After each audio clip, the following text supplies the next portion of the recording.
సంఘ వ్యవస్థాపకులు గురువు గారికి హృదయపూర్వక వందనాలు.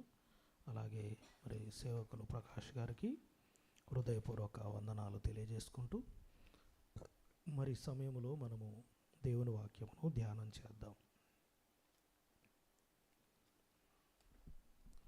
మత్తయి సువార్త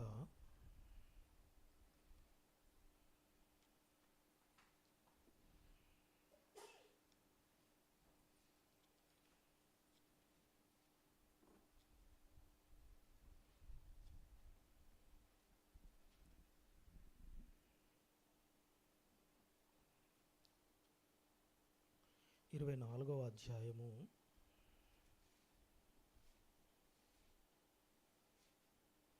23వ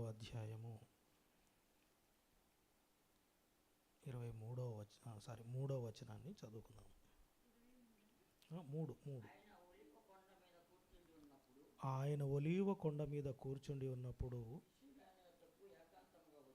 శిష్యులు ఆయన యొద్దకు ఏకాంతముగా వచ్చి, ఇవి ఎప్పుడు జరుగును? నీ రాకడకును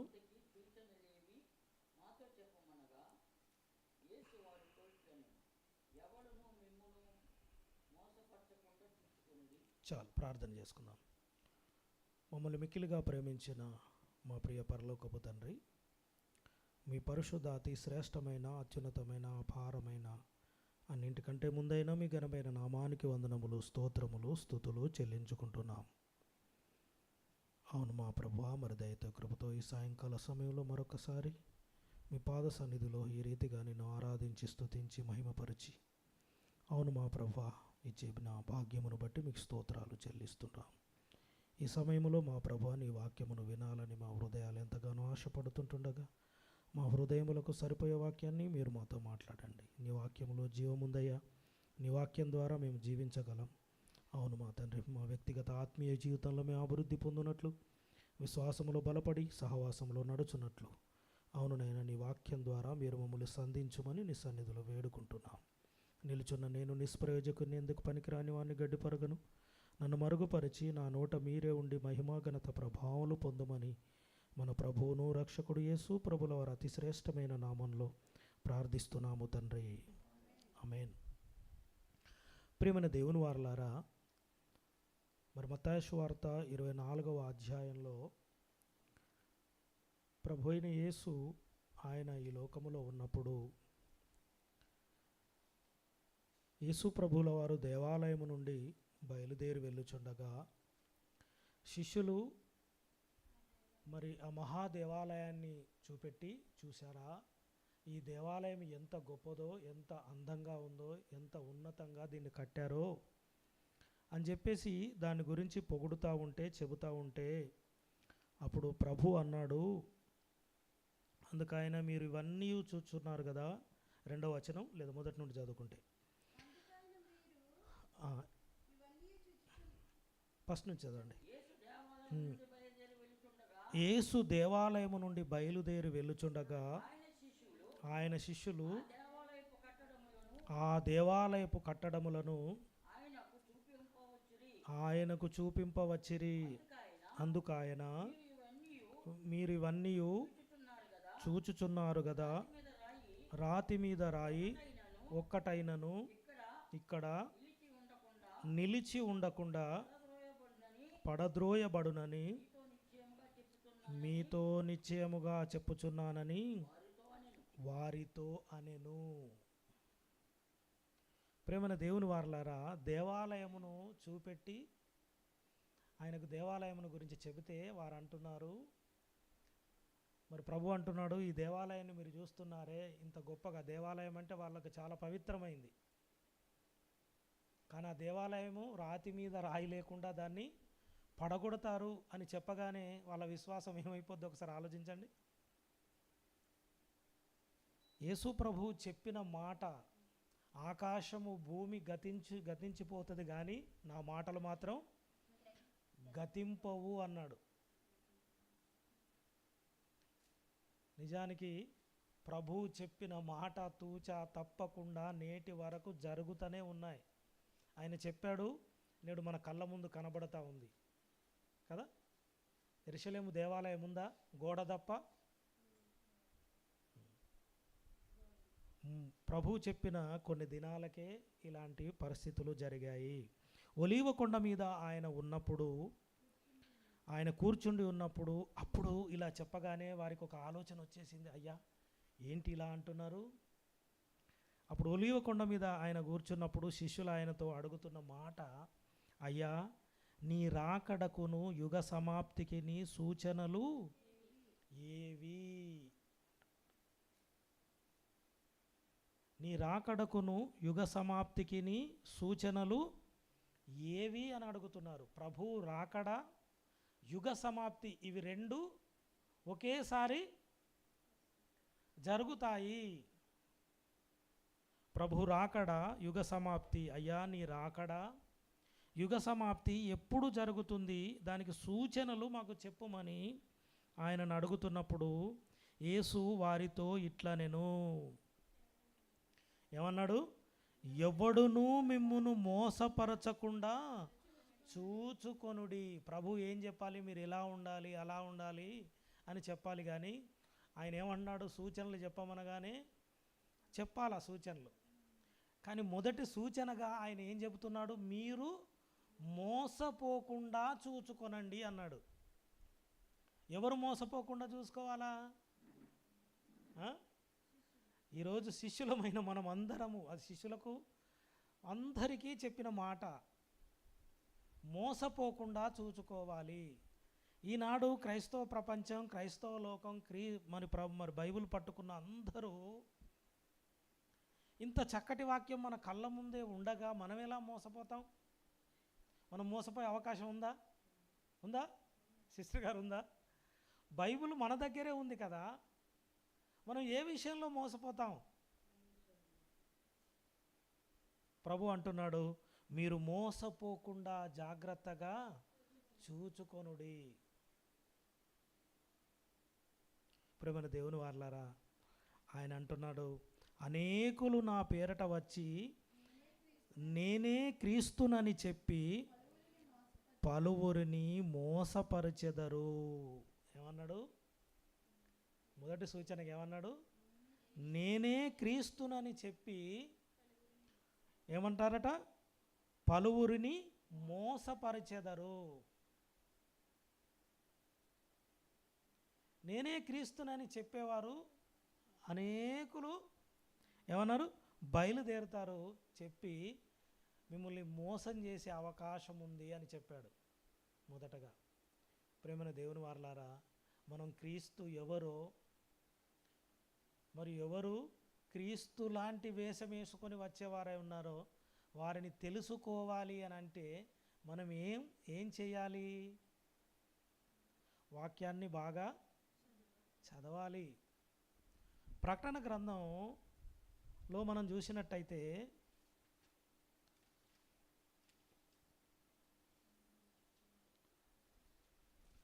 ప్రకటన గ్రంథం 6వ అధ్యాయం మొదటి నుండి ఆ గొర్రెపిల్ల ఆ 7 ముద్రలలో మొదటి దానిని విప్పినప్పుడు చూడగా 4 జీవులలో ఒకటి రమ్ము అని ఉరుము వంటి స్వరముతో చెప్పుట వింటిని. మరియు నేను చూడగా ఇదిగో ఒక తెల్లని గుర్రము కనబడెను. దాని మీద ఒకడు విల్లు పట్టుకొని కూర్చుండి ఉండెను. అతనికి ఒక కిరీటం ఇయ్యబడెను. అతడు జయించుటకు బయలుదేరి వెళ్ళెను.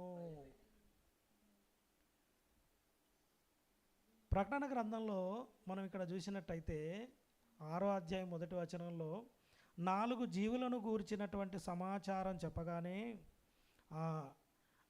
ఒక జీవి వచ్చేసి ఏం చేసింది? ఆ 4 జీవులలో ఒకదాన్ని రమ్మని పిలవగానే ఉరుమంటి స్వరముతో చెప్పుట వింటిని. మరియు నేను చూడగా ఇదిగో ఒక తెల్లని గుర్రము కనబడెను.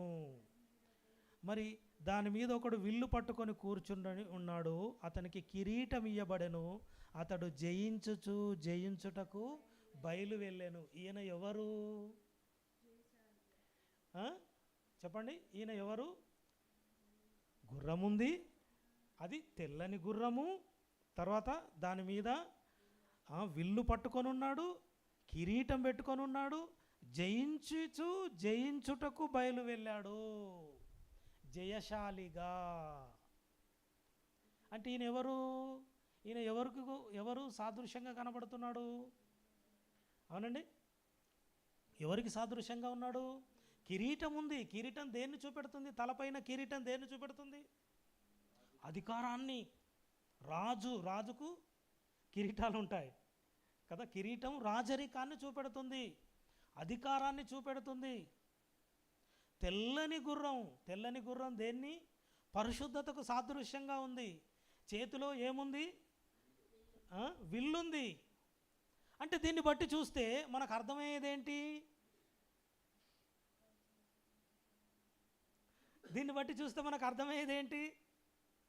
మనం అనుకుంటాం, క్రీస్తు ఆయన జయించుటకు బయలు వెళ్ళాడు. కనుక మన మత్తయి సువార్త మొదట్లో ఏమని చూసాం?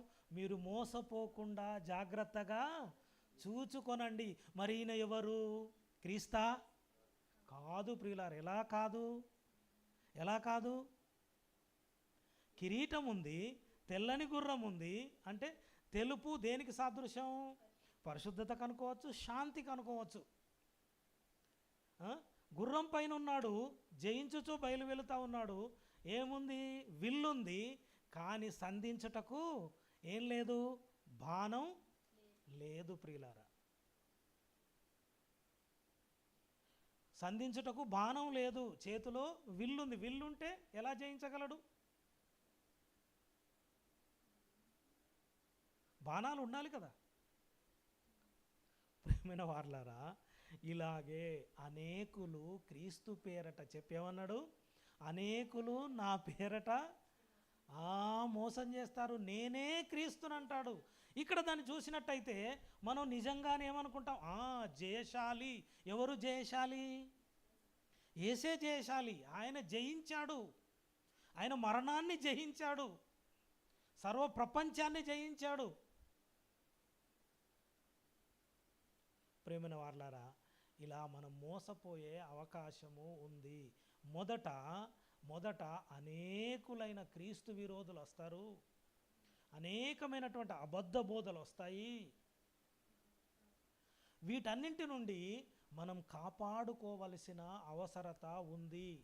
ప్రతిదాన్ని అది సత్యమేమిటో గుర్తించవలసిన అవసరము ఉంది ప్రియులారా. అందుకే మరి పౌలు గారు గలతీలకు రాసిన పత్రికను గురించి చెప్తాడు.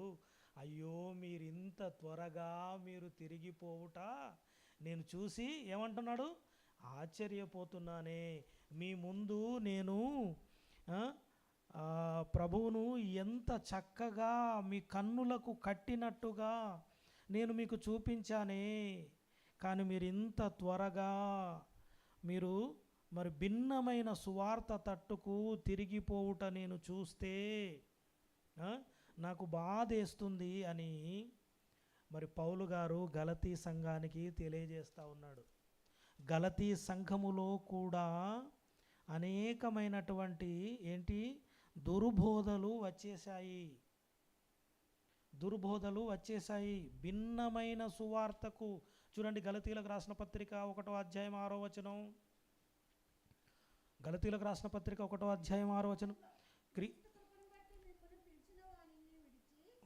క్రీస్తు కృపను బట్టి మిమ్మును పిలిచిన వానిని విడిచి భిన్నమైన సువార్త తట్టుకు మీరింత త్వరగా తిరిగిపోవుట చూడగా నాకు ఆశ్చర్యమగుచున్నది. ఏంటట? అది మరి ఒక సువార్త కాదు గాని క్రీస్తు సువార్తను చెరపగోరి మిమ్మును కలవరపరచువారు కొందరున్నారు. చూసారా? మొదటి శతాబ్ద కాలంలోనే గలతీ ప్రాంతంలో ఉన్న క్రైస్తవులు ఏ సువార్తకు ఆకర్షితులైపోయారు? ఏ సువార్తకు? భిన్నమైన సువార్త. సువార్త లాంటి సువార్త, కానీ అది సత్య సువార్త కాదు. మరి సువార్త ఏది? సువార్త ఏది సువార్త అంటారు? దేన్ని సువార్త అంటారు? చూద్దాం. రోమీలకు రాసిన పత్రిక 15,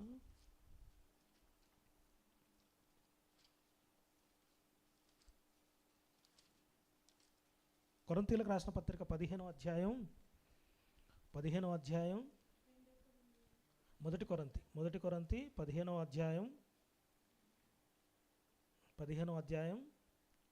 3వ వచనం, మొదటి నుంచి చదివినా నో ప్రాబ్లం. మరియు సహోదరులారా, నేను మీకు ప్రకటించిన సువార్తను మీకు తెలియపరచుచున్నాను. మీరు దానిని అంగీకరించితిరి, దాని యందే నిలిచి ఉన్నారు. మీ విశ్వాసము వ్యర్థమైతేనే గాని నేను ఏ ఉపదేశ రూపముగా సువార్త మీకు ప్రకటించితును, ఆ ఉపదేశమును మీరు గట్టిగా పట్టుకున్న ఎడల ఆ సువార్త వలననే మీరు రక్షణ పొందువారయ్యుందురు. నాకియ్యబడిన ఉపదేశము మొదట మీకు అప్పగించి తిని, అదేమనగా అది ఏ సువార్త అనగా, లేఖనముల ప్రకారము క్రీస్తు మన పాపముల నిమిత్తమై మృతి పొందెను, సమాధి చేయబడెను. లేఖనముల ప్రకారం 3వ దినమున లేపబడెను. ఆయన కేపాకును తరువాత 12 కనబడెను. అటు పిమ్మట 500కు ఎక్కువైన సహోదరులకు ఒక్క సమయమందే కనబడెను. ఇప్పటి వరకును నిలిచి ఉన్నారు. చూసారా, సువార్త ఏమని చెప్పజేశాడు? ఏ ఉపదేశానుసారం నాకు అప్పగింపబడింది అని అంటే ఏమన్నాడు? ఏమని చెబుతున్నాడు? క్రీస్తు మన లేఖనముల ప్రకారము నాకు ఇయ్యబడిన ఉపదేశము మొదట మీకు అప్పగించి తిని, అదేమనగా లేఖనముల ప్రకారము క్రీస్తు మన పాపముల నిమిత్తము మృతి పొందెను, సమాధి చేయబడెను. లేఖనముల ప్రకారము 3వ దినమున మన కోసం లేపబడ్డాడు. ఇది సువార్త. ఇదేంటి? ఈ సువార్త మాకు అప్పగింపబడింది, మా శిష్యులకు అప్పగింపబడింది. 500 మంది సహోదరులకు ఒకేసారి అప్పగింపబడిన సువార్త. ఇది క్రీస్తు ద్వారా మాకు అప్పగింపబడింది అని తెలియజేస్తూ ఉన్నాడు. ఏం చెప్పాలి సువార్త అంటే? లేఖనముల ప్రకారము క్రీస్తు మన పాపముల నిమిత్తమై మరణించెను. సువార్త ఏది? సువార్తలో ఏది ఉంది? మరణం, పునరుత్థానం. ఆయన మరణ పునరుత్థానమే నిజమైన సువార్త. ఈ సువార్తను గాక మరే సువార్తను మీ మధ్యకు తీసుకొని వచ్చినా అది నిజమైన సువార్త కాదు. ప్రియులారా, ప్రభు రక్తము వలననే మనము రక్షించబడితిమి. మన నిమిత్తమైన తన రక్తమును కార్చి మనల్ని పవిత్రులుగా చేశాడు. ఈ సువార్త కొరంతీలో, గలతీలో ప్రకటించారు. ఎవరు? పౌలు గారు. కానీ గలతీ సంఘం దగ్గరికి వచ్చి ఏం చెబుతున్నారు? గలతీలో ఉన్న వారి దగ్గరికి వచ్చి ఏం చెబుతున్నారనంటే, మీరు సున్నతి పొందితిరా? సున్నతి పొందితేనే ఏ సువార్త తీసుకొచ్చారు? పౌలు గారు వచ్చి చెప్పి క్రీస్తును వారి ముందు ఎలా సిలువ వేయబడ్డట్టుగా ప్రదర్శించాడట. నేను ఇంత గొప్పగా క్రీస్తును మీ కళ్ళకు కట్టినట్టుగా నేను మీకు చూపెడితే మీరు ఇంత త్వరగా భిన్నమైన సువార్త తట్టుకు మీరు ఎలా తిరిగిపోయారని పౌలు గారు బాధపడుతున్నారు. ప్రేమిన వారలారా, ఆయన ఏమన్నాడో తెలుసా?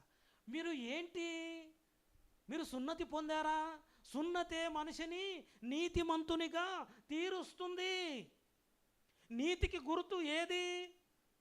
అబ్రహాము కాలం నాటికి నీతికి గుర్తు ఏది? ఏమనిచ్చాడు? సున్నతి. కానీ మరి కొత్త నిబంధనకు వచ్చేసరికల్లా నీతి ఎవరి వలన కలుగుతుంది? ఎవరి వలన కలుగుతుంది? యేసు ప్రభువు ఆయన మరణ పునరుత్థానం వలన. ఆయనను మనము నోటితే ఒప్పుకుంటే చాలు. యేసు ప్రభువును కదా మన పాపముల నిమిత్తమై మరణించాడని, ఆయన తిరిగి లేచాడని, ఆయన మనల్ని తీసుకొని పోవడానికి మరలా రానయ్యున్నాడని విశ్వసిస్తే మనం నీతిమంతులముగా తీర్చబడతాము. కానీ గలతీ ప్రాంతంలో ఉన్న సంఘంలో దగ్గరికి వచ్చి ఏమన్నారు? మీరు సున్నతి పొందితిరా. అప్పుడు వీళ్ళు ఏమన్నారు? అయ్యో, సున్నతి ఎవరికి గుర్తుగా ఇచ్చాడు? ఇశ్రాయేలీలకు కదా. మరి అన్యుల దగ్గరికి వచ్చి మీరు సున్నతి పొందాలి అని చెప్పగానే గలతీలో ఉన్న వారందరూ తబ్బిబ్బైపోయారు. అందుకే అన్నాడు గలతీ సంఘంతో, మీరు భిన్నమైన సువార్త తట్టుకు ఇంత త్వరగా మీరు ఎలా తిరిగారు అని ఆయన అంటా ఉన్నాడు. ప్రియులారా, ఒకసారి చూద్దామా? మూడో అధ్యాయంలో ఏమన్నాడు? ఓ అవివేకులైన గలతీయులారా అంటాడు చూడండి. మిమ్ముడు ఎవడు భ్రమ పెట్టెను? సిలువ వేయబడిన వాడైనట్టుగా యేసుక్రీస్తును మీ కన్నుల ఎదుట ప్రదర్శింపబడెను కదా. ఎలా చెప్పాడు? క్రీస్తును మీ కన్నుల ముందు నేను ఎలా చూపెట్టాను? ఎలా ప్రదర్శించాడట? సిలువ వేయబడిన క్రీస్తును నేను మీకు ప్రకటించాను. ఆయన సిలువ ద్వారా మనకు పాప విమోచన ఉంది. ఆయన సిలువ ద్వారా మనం పవిత్రులుగా తీర్చబడుతున్నాం. ఆయన సిలువ రక్త ప్రోక్షణ ద్వారా నేను మీ కళ్ళకు కట్టినట్టుగా చూపెట్టానే. ఇంత అవివేకములో అయ్యారా మీరు? ఇంత త్వరగా మీరు మోసపోయారా? ఇంకేమన్నాడు? ఇది మాత్రమే మీ వలన తెలుసుకొని కోరుచున్నాను, ధర్మశాస్త్ర సంబంధ క్రియల వలన ఆత్మను పొందితిరా, లేక విశ్వాసముతో వినుట వలన పొందితిరా? మీరింత అవివేకులైతిరా. మొదట ఆత్మానుసారముగా, ఇప్పుడు శరీరానుసారముగా మరి పరిపూర్ణులగుదురా. వ్యర్థముగానే ఇన్ని కష్టములు అనుభవించితిరా. మీరు నిజముగా వ్యర్థమగునా ఆత్మను మీకు అనుగ్రహించి మీలో అద్భుతములు చేయించువాడు ధర్మశాస్త్ర సంబంధ క్రియల వలన లేక విశ్వాసముతో వినుట వలన చేయించుచున్నాడా? అబ్రహాము దేవుని నమ్మెను, అది అతనికి నీతిగా ఎంచబడెను. ఏమన్నాడు? అబ్రహాము దేవుణ్ణి నమ్మాడు. ఎలా నమ్మాడు చెప్పాడు. అబ్రహాము దేవుణ్ణి నమ్మాడు, అందుకే నీతిమంతునిగా తీర్చబడ్డాడు. విశ్వాసముతో దేవుని మాటకు లోబడ్డాడు. అబ్రహామును దేవుడు పిలిచినప్పుడు ఏమన్నాడు? అబ్రహామా, నేను చూపించే దేశానికి నీవు వెళ్ళు అన్నాడు. అంతే. మారు మాట చెప్పకుండా అబ్రహాము విశ్వాసంతో నేను ఎక్కడికి వెళ్ళాలి అని అన్నాడా? నేను ఎంత దూరం ప్రయాణం చేయాలి, ఎక్కడా? ఏమనలేదు. శారాను వెంటబెట్టుకొని ఉన్న పాటున ఏమన్నాడు?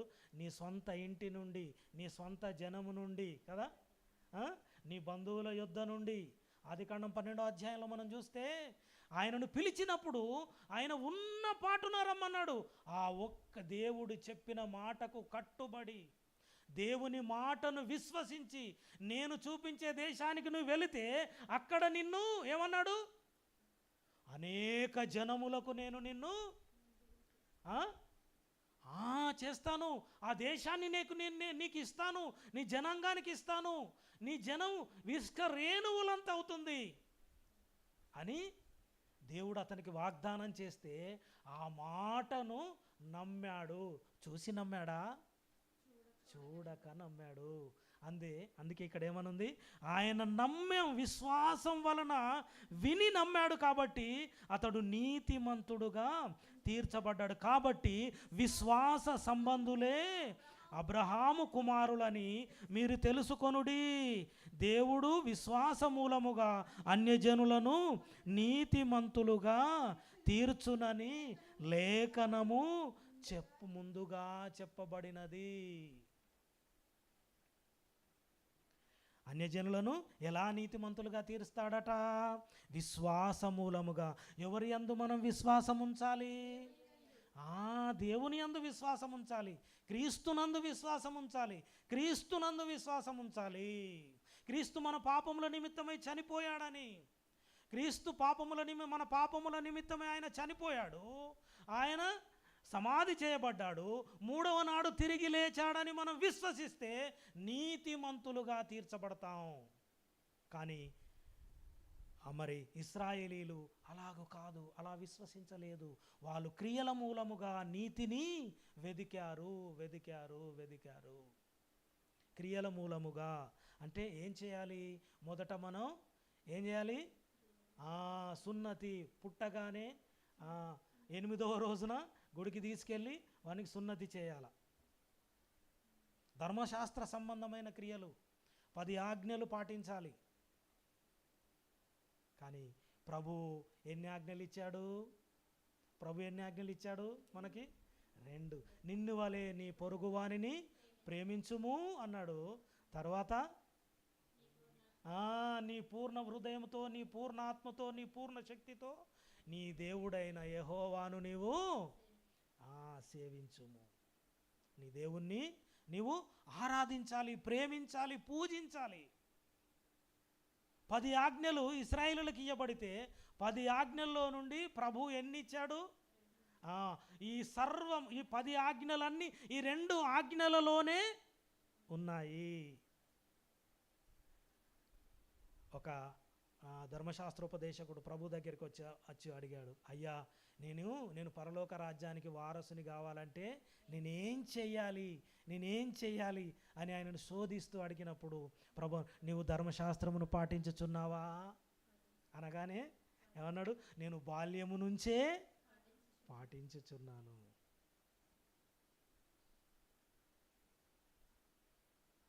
ప్రేమన దేవుని వారలారా, ప్రభువు చెప్పిన మాటల్ని మనం గుర్తుపెట్టుకోవాలి. మనము అంత్య దినాలలో మోసపోయే అవకాశం ఉంది. ప్రభువు క్రైస్తవులకు చెప్పాడు. ఎవరికి చెబుతున్నాడు? తన శిష్యులతో చెబుతున్నాడు.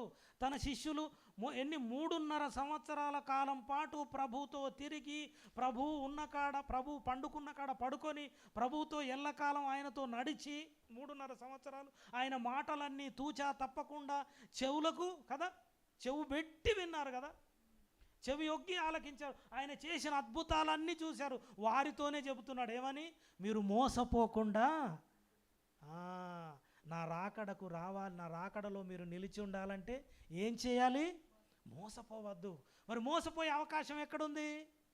బోధలో ఉంది. అనేకులైన అబద్ధ బోధకులు మీ మధ్యలోనికి వచ్చి మిమ్మల్ని కలిపి చెలుపుతారు. బోధలో ఉన్న విశ్వాసాన్ని అవిశ్వాసంలోనికి మనల్ని నెట్టేస్తారు. సువార్త ఏది సువార్త? సత్య సువార్త ఏది? ప్రేమైన వారలారా, ఇదిగో అంత్య దినాల్లో అక్కడ మనం ప్రకటన గ్రంథం 6వ అధ్యాయంలో మనం చూస్తే అక్కడ ఎలా కనబడుతున్నాడు జయశాలి ఎలా కనబడుతున్నాడు? తెల్లని గుర్రం ఎక్కాడు కదా, కిరీటం ఇవ్వబడింది, విల్లుంది, జయించుచు బయలు వెళ్ళాడు, జయ జీవితం ఉంది. అలా చూస్తే ఈనాడు కూడా క్రైస్తవులలో చాలామంది ఈ వేషధారణ ఉంటుంది కానీ బ్రతుకు మాత్రం ఉండదు. ప్రేమిన వారలారా, ఇలాంటి బోధలు బయలుదేరాయి.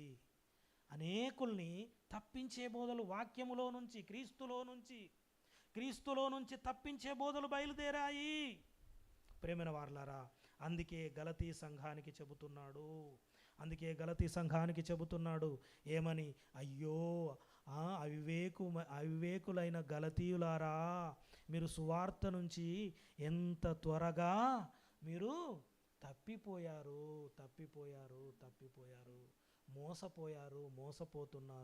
మోసపోతున్నారు అని చెబుతా ఉన్నాడు. చూసారా, ఇలాంటి మోసముతో ఎవరు మోసముతో తప్పిపోయాడట? ఎవరు? కేఫా కూడా ఈ సున్నతిని గురించి ఏం చేశాడు? అపోస్తలులు రాగానే వారి నుంచి వేరైపోయాడట.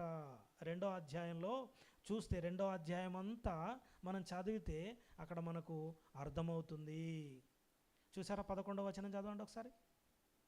గలతీయులు, అయితే కేఫా అంతియొకయకు వచ్చినప్పుడు అతడు అపరాధిగా తీర్చబడెను గనుక నేను ముఖాముఖిగా అతన్ని ఎదిరించి తిని, ఏలయనగా యాకోబు నొద్ద నుండి కొందరు రాకమునుపు అతడు అన్యజనులతో భోజనము చేయుచుండెను గాని వారు రాగానే సున్నతి పొందిన వారికి భయపడి వెనుకకు తీసి వేరైపోయెను. తక్కిన యూదులను అతనితో కలిసి మాయావేషం వేసుకొనిరి గనుక బర్నబా కూడా వారి వేషధారణ చేత మోసపోయెను. వారు సువార్త సత్యము చొప్పున క్రమముగా నడుచుకొనకపోవుట మేము చూచినప్పుడు అందరి ఎదుట కేపాతో మేము చెప్పునదేమనగా, నువ్వు యూదుడవై ఉండి యూదుల వలె కాక అన్యజనుల వలె ప్రవర్తించుచుండగా, అన్యజనులు యూదుల వలె ప్రవర్తింపవలెనని ఎందుకు బలవంతం చేయుచున్నావు? మనము జన్మ వలన యూదులమే గాని అన్యజనులలో చేరిన పాపులము కాము. మనుషుడు యేసుక్రీస్తునందలి విశ్వాసము వలనే గాని ధర్మశాస్త్ర సంబంధమైన క్రియల మూలమున నీతిమంతుడుగా తీర్చబడనని ఎరిగి, మనమును ధర్మశాస్త్ర సంబంధమైన క్రియల మూలమున గాక క్రీస్తునందలి విశ్వాసము వలననే నీతిమంతులమని తీర్పు తీర్చబడుటకై యేసుక్రీస్తునందు విశ్వాసముంచి ఉన్నాము. ఏమన్నాడు? మనము నీతిమంతులుగా తీర్చబడాలంటే ఎవరి యందు విశ్వాసం ఉంచాలి? యేసుక్రీస్తునందు. మీరు ఎందుకు మోసపోతున్నారు? ఇక్కడ ఎవరు మోసపోయారట? కేఫా ఏంటి? అన్యజనులతో కలిసి అక్కడ అంతియొకయలో ఉన్నప్పుడు సంఘంతో కలిసి అందరూ కలిసి భోజనం చేస్తూ ఉన్నారట. కానీ కొంతమంది యూదులు అక్కడికి రాగానే వాళ్ళని చూసి అన్యజనులతో కలిసేవారు కారు కదా. సున్నతి పొందని వారితో యూదులు కలిసి భోజనం చేయరు. అది చూసి వాళ్ళు రాగానే దాన్ని చూసి వేరైపోయాడు. అందుకే అంటున్నాడు, ఏంటి దీనికి మోసపోయాడు. కేఫా కూడా మోసపోయాడు. దానికి అంత మాత్రమే కేఫానే కాదు, బర్నబా కూడా వేషధారణతో మోసపోయాడు. దేనితో మోసపోయారట? వేషధారణ అంటే కంటికి కనబడేది. ప్రేమైన వారలారా, ఇదిగో మనం వాక్యానుసారంగా ఆలోచించాలే కానీ కదా, ధర్మశాస్త్ర సంబంధమైన క్రియల మూలముగా మనుషుడు ఎప్పుడూ నీతిమంతుడుగా తీర్చబడడు. ఎవరి వలన? మనం ఎవరి యందు విశ్వాసం ఉంచటం వలన అన్నాడు? యేసుక్రీస్తునందు విశ్వాసం ఉంచితేనే మనకు విమోచన ఉంది, పాపక్షమాపణ ఉంది, రక్షించబడతాం. గనుక మొదట మనం ఆయన నోటితో ఒప్పుకోవాలి. రోమీలకు రాసిన పత్రిక 10వ అధ్యాయంలో ఉంటుంది చూడండి. రోమీలకు చాలాసార్లు మనం చదువుకున్నాం. రోమీలకు రాసిన పత్రిక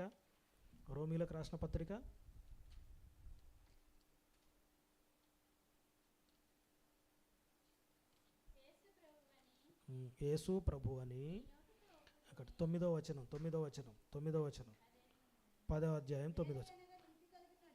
ఏలయనగా నీతి కలుగునట్లు మనుషుడు హృదయములో విశ్వసించును, రక్షణ కలుగునట్లు నోటితో ఒప్పుకొనును. ఏమనగా ఆయనే, ఎక్కడ చదువుతున్నారండి? 9. యేసు ప్రభు అని నీ నోటితో ఒప్పుకొని దేవుడు మృతులలో నుండి ఆయనను లేపని నీ హృదయమందు విశ్వసించిన ఎడల నీవు రక్షింపబడదువు. ఏలయనగా నీతి కలుగునట్లు మనుషుడు హృదయములో విశ్వసించి రక్షణ కలుగునట్లు నోటితో ఒప్పుకొని ఏమనగా ఆయన యందు విశ్వాసముంచువాడెవడును సిగ్గుపడడని లేఖనము చెప్పుచున్నది. ఏం చేయాలి మనం నోటితో ఏమని ఒప్పుకోవాలి? యేసు ప్రభు అని. యేసు ఏమై ఉన్నాడు? ప్రభు అయి ఉన్నాడు. ఇంగ్లీష్లో అయితే ఏముంటుంది అక్కడ? Jesus is lord. దేవుడు యేసు ప్రభు అని, ఆయన నీకు దేవుడై ఉన్నాడని నువ్వు నోటితో ఒప్పుకోవాలి. అప్పుడు నీవు రక్షించబడతావు, నువ్వు నీతిమంతుడుగా తీర్చబడతావు. ప్రభు అని, ఎవరిని ప్రభు అని ఒప్పుకోవాలి? యేసు ప్రభువును. యేసు ప్రభువును నేడు కొంతమంది దేవునిగా ఒప్పుకోవడానికి ఇలాంటి బోధలు తీసుకొని వచ్చి క్రైస్తవులు అల్లరి చేస్తూ ఉన్నారు. ఇదిగో గలతీలో కూడా సున్నతి పొందాలని ఎలాగైతే భిన్నమైన సువార్తను తీసుకొని వచ్చారో, నేడు కూడా క్రైస్తవ్యంలో క్రీస్తును ప్రభువుగా దేవునిగా ఒప్పుకోవడానికి ఎక్కడుంది? యేసు ప్రభు ఎక్కడైనా నేను దేవుణ్ణని చెప్పుకున్నాడా? దేవుడు ఒక్కడే కదా. ఇలాంటి బోధలు తీసుకొని వచ్చి ఏం చేస్తున్నారు? క్రైస్తవుల్ని గలిబిలి చేస్తూ ఉన్నారు, విశ్వాసంలో అవిశ్వాసంలోనికి నెట్టేస్తున్నారు. ఇక్కడ దేవుని వాక్యంలో ఏముంది? యేసు ప్రభు అని నీవు ఏం చేయాలి? నీ నోటితో ఒప్పుకోవాలి, నీ హృదయంలో విశ్వసించాలి. నేడు ఇశ్రాయేలీయులు కూడా ప్రభువును యేసును ప్రభువుగా వాళ్ళు ఒప్పుకోవడం లేదు. ప్రభు అంటే ఎవరు అనుకుంటున్నారు? యెహోవాయే, తండ్రియే ప్రభువు, ఆయనకు మారుగా ఎవరు లేరు. కానీ ఆ పరలోకపు తండ్రియే తన కుమారుణ్ణి ఈ లోకానికి ప్రభువుగా ఉండుటకు నియమించి పంపించాడు కదా. అది ఒప్పుకోవడానికి వీళ్ళు హృదయం అంగీకరించటం లేదు. రోమీలకు రాసిన పత్రికలో అదే అంటాడు. 30వ వచనం, 9వ అధ్యాయం 30వ వచనం. అట్లయితే మనం ఏమందుము? నీతిని వెంటాడని అన్యజనులు నీతిని అనగా విశ్వాసమూలమైన నీతిని పొందిరి. అయితే ఇశ్రాయేలు నీతికి కారణమైన నియమమును వెంటాడినను ఆ నియమమును అందుకోలేదు. వారెందుకు అందుకొనలేదు? వారు విశ్వాస మూలముగా కాక క్రియల మూలమైనట్టుగా దానిని వెంటాడిరి అన్నాడు. ఇదిగో నేను అడ్డురాతిని అడ్డుబండును సియోనులో స్థాపించుచున్నాను, ఆయన యందు విశ్వాసముంచువాడు సిగ్గుపడడు అని రాయబడిన ప్రకారము ఆ అడ్డురాయి తగలి తొట్టిల్లి పడుతూ ఉన్నారు. అడ్డురాయిని అడ్డుబండను ఎక్కడుంచాడు? సియోనులో, అనగా క్రీస్తును. వాళ్ళు క్రీస్తును చూసి ఆయన చేసిన ఆశ్చర్య కార్యాలు, అద్భుత కార్యాలు చూసి వాళ్ళందరూ విస్మయం పొంది చూస్తూ ఉన్నారే కానీ ఈయన దేవుడుగా ఒప్పుకోవటం లేదు. వాళ్ళు క్రియల మూలముగానే వెతుకుతున్నారు నేటి వరకు కూడా. ప్రేమన దేవుని పిల్లలారా, దేవుడు క్రీస్తును దేవునిగా మనకు ఆయన ఇచ్చాడు. ఆయనలోనే నిత్య జీవం ఉంది. ఆయనలో నిత్య జీవం ఎవరిలో ఉంది? క్రీస్తులో ఉంది. అందుకే ప్రభు అన్నాడు యోహాను సువార్త 14వ అధ్యాయంలో, నేనే మార్గమును సత్యమును జీవమునై ఉన్నాను. నిత్య జీవం ఎవరిలో ఉంది? క్రీస్తులో ఉంది. అయ్యో, నువ్వు అడ్డురాయి తగిలి పడిపోతున్నావా? అందుకే ప్రభువుల వారు ఆ ప్రభువును చిన్నపిల్లవాడుగా ఉన్నప్పుడు మరియా ఇదిగో యెరూషలేము దేవాలయంలోనికి సున్నతి చేయడానికి తీసుకొని వచ్చినప్పుడు అక్కడ ప్రవక్త ఏమన్నాడు? అనేకులు కదా ఈ అడ్డురాయి తగిలి పడిపోతారు, విస్మయమైన గుర్తుగా ఈయన ఉన్నాడు. అందుకే వివాదాస్పదమైన గుర్తుగా అని చెప్పేసి ఆయన లేఖనం ఎత్తి ప్రవచించాడు ప్రియులారా. అందుకే నేటి వరకు కూడా క్రీస్తును విశ్వసించడానికి వారి హృదయం ఒప్పుకోవడలేదు. అలాంటి అంధకారమైన హృదయము కలిగిన బోధకులు నేడు ప్రపంచంలో, ఈ లోకంలో బయలుదేరారు. ముఖ్యంగా ఆంధ్రప్రదేశ్లో బయలుదేరారు. ఆంధ్రప్రదేశ్ అనగానే ఉమ్మడి ఆంధ్రప్రదేశ్. అయ్యో ఒక ఆంధ్రప్రదేశ్ అంటున్నారు, తెలంగాణ అంటలేరని దయచేసి అనుకోకండి. తెలంగాణలో కూడా దౌర్భాగ్యులు, కంచరగాడిదలు బయలుదేరారు. ఇంత ఇంత దారుణంగా నేను ఎందుకు అంటున్నానంటే, బాధేస్తుంది ప్రియులారా, బాధేస్తుంది, బాధేస్తుంది, బాధేస్తుంది. ఇలాగా చెప్పి దేవుని వాక్యాన్ని కలిపి చెరుపుతా ఉన్నారు. వాక్యం ఎక్కడుంది, సత్యం ఎక్కడుంది, ఏంటి, ఎలా మనం నీతిమంతులంగా తీర్చబడుతున్నాం? అంత్య దినాల్లో మోసపోయే అవకాశం ఉంది. కాబట్టి ప్రభువు తన శిష్యులతో ఏం చెప్పాడు? మీరు మోసపోకుండా జాగ్రత్తగా చూచుకొనండి అన్నాడు. కనుక ఈరోజు మనం కూడా మరి మనం మోసపోతున్నామా? లేఖనాన్ని, పరిశుద్ధ గ్రంథం 66 పుస్తకాలతో ఇవ్వబడిన పరిశుద్ధ గ్రంథం మన చేతిలో ఉంది. దీన్ని మనం చూసుకోవాలి. దీని ప్రకారంగా మనం నడిచి మన విశ్వాసాన్ని బలపరుచుకుందాం. దేవుడి వాక్యమును మన ఆత్మల మేలు నిమిత్తమై దీవించునుగాక. ఆమేన్.